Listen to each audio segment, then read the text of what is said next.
અમરેલી જિલ્લાના સાવરકુંડલા તાલુકાના લીખાડા ગામમાં ખેડૂત હિંમત સુહાગિયાની આત્મહત્યાના કેસમાં હની ટ્રેપનો કથિત મામલો સામે આવ્યો છે। 23 જૂને ખેડૂતે પોતાની વાડીમાં ગળે ફાંસો ખાઈ આત્મહત્યા કરી હતી। શરૂઆતમાં પોલીસે અકસ્માતે મોતનો ગુનો દાખલ કર્યો હતો, પરંતુ પરિવારજનોની રજૂઆત બાદ આ તપાસમાં નવા તથ્યો સામે આવ્યા છે। મૃતકના પુત્રના આક્ષેપ મુજબ તેમના પિતા એક મહિલાના સંપર્કમાં આવ્યા બાદ હની ટ્રીપમાં ફસાયા હતા અને પૈસાની માંગણી તથા સતત માનસિક દબાણનો સામનો કરી રહ્યા હતા।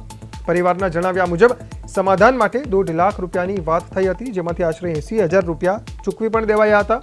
પોલીસ તપાસમાં હની ટ્રેપનો એંગલ સામે આવતા એક યુવતી સહિત 5 લોકો સામે આત્મહત્યા માટે દુષ્પ્રેરણા સહિતની વિવિધ કલમો હેઠળ ગુનો દાખલ કરવામાં આવ્યો છે। હાલ પોલીસ આરોપીઓની શોધખોળ કરી રહી છે અને આ અંગે વધુ કાર્યવાહી હાથ ધરવામાં આવી છે।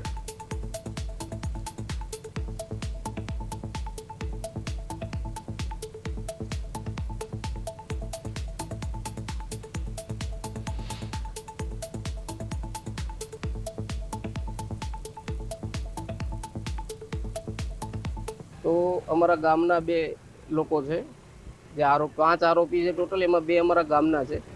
એ લોકો આજે હની ટ્રેપની જે આખી એની ટોળકી પ્રી પ્લાન કરીને આ લોકો એને નંબર રિફર કરે છે અને લેડીઝો દ્વારા ફોન કરાવે છે। વાત કરે ના કરે, ગામના લોકો એ લોકોને માહિતી પહોંચાડે છે અને રાતના સમયમાં એ લોકો વાડીએ આવે છે, મહિલાને મોકલે છે ને ઉપરથી પાછળથી તરત એ લોકોના માણસો જ આવી જાય છે।